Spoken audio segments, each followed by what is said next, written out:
sama juicer blender yang kami punya di rumah. Kebetulan di rumah sudah punya juicer, sudah punya blender. Apa bedanya? Tentu ada bedanya. Kalau juicer blender bikinnya Pak butuh waktu 5 menit. Dibongkar pasang cuci 3, 2, 4 menit. Nah, kalau kami setengah menit Bapak bikin, setengah menit juga mencucinya. Datang tamunya, kita cuci dulu Pak ya. Nah, setengah menit mencucinya, setengah menit juga membikinnya. Kita ambil dulu, ibu-ibunya kepengen jus semangka. Semangka melewah kunyit kudur batang boleh Bapak Ibu masukkan ke dalam. Semangka melewah kunyit kudur batang tadi. Setelah dimasukkan ke dalam begini, bagaimana lagi caranya? Gampang Bapak Ibu. Tinggal ditekan 1 kali ke kiri, putar ke kanan 1 kali, Bapak Ibu juga boleh. Putar ke kanan 1 kali, ke kiri 1 kali. Sudah selesai. Jadi setengah menit Bapak Ibu bikinnya, setengah menit juga mencucinya. 10 menit bisa melayani 10 konsumen. Tinggal tambah air, tambah es, jadi jus. Nah, yang jadi pertanyaan apakah alat ini butuh tenaga yang kuat? Tidak. Kalau memang butuh tenaga yang kuat, nggak perlu ditekan-tekan Pak. Kami pijakkan aja dengan berat saya 60 kilo. Kita lihat. Yang dipijak dengan berat 60 kilo. Kita lihat hasil yang sudah kita pijak Bapak ya. Airnya keluar tapi sedikit. Berarti tidak perlu tenaga. Kalau ibu jual jus di rumah, nggak perlu bawa genser, nggak perlu bawa listrik, nggak perlu meja. Cukup bawa gelas, sama buah, sama alat kami Pak. Sambil senam boleh. Kita lihat ibu sambil senam bikin jus.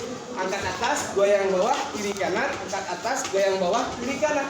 Kita lihat, yang sambil senam bikin jusnya Pak, airnya lebih banyak yang keluar. Dibandingkan yang kita pijak, airnya tidak keluar. Jadi di sini tidak perlu tenaga Pak. Yang diperlukan adalah caranya. Nah, hampas sama bijinya mana? Tetap masih disaringnya di sini. Nah, yang jadi pertanyaan lagi, bagaimana dengan yang keras? Apa yang keras? Ya, seperti buah kunyit, wortel, bengkuang, dan juga buah mengkudu dan belimbing, ya. Nah, bagaimana caranya? Kunyit, wortel, bengkuang, buah mengkudu, grup-grup yang keras, caranya anggap sebagai kunyit Pak. Si kunyit bisa membantu mengobati namanya sakit emah. Cara bikinnya, kunyit tadi jangan bulat-bulat. Ibu kelupas dulu kulitnya. Setelah dikelupas tolong dicincang panjang halus. Baru dibantu diperes air kunyit diminum. Hampas silakan Bapak Ibu buang. Beda sama bengkuang atau apel Pak. Kalau bengkuang potong keras atas, potong keras bawah, dikelupas kulit dibelah 4 lalu diperes air. Bengkuang diminum, hampas jangan dibuang.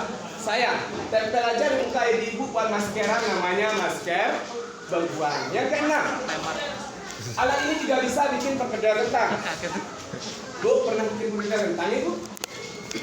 Pernah. Biasanya kalau orang punya rumah makan bikin perkedel kentang Pak, kentangnya ada yang direbus kukus goreng. Habis direbus kukus goreng ditumbuknya sama pantat si botol atau si gelas Pak. Sekarang pengganti pantat botol gelas tadi. Nah, kentang tadi boleh Ibu rebus kukus goreng. Setelah direbus kukus goreng untuk 1 perkedel masukkan ke sini Pak. Habis itu tolong dijepit. Kenalah hancur, diambil dulu si kentang tadi, diremes, digoreng, baru dia jadi perkedel kentang. Yang keenam, alat kami juga bisa bikin nasi tim anak, bubur cucu, bubur nenek, bubur kakek, bubur orang sakit, bubur orang nggak ada gigi lagi juga boleh. Tinggal Bapak Ibu masakkan beras, dibanyain airnya seperti bikin lontong. Nah, bubur tadi mendidih, boleh ditambahkan ini ke bubur anaknya. Kenapa ditambah ini ke bubur anak? Biar bertambah gizi anaknya. Kenapa dimasukkan di waktu mendidih? Biar tidak mentah, karena ibu sakit perut. Boleh ditambahkan sari buah ke bubur anak tadi. Baik itu sari buah, sari bayam, sari daging, sari ayu, sari nep, sari tel, sari pah, sari manis, segala macam sari boleh Pak.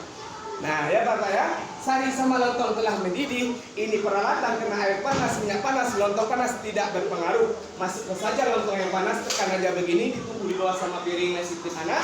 Yang kasar sisihkan, ulangi yang kasar tadi berikut seterusnya. Yang ketujuh terakhir, alat kami juga bisa mencetak cendol ataupun es dawet. Kalau ibu kepengen mencetak cendol, minta tolong sama bapak di rumah. Biasanya Pak, tolong bikin cetakan cendol.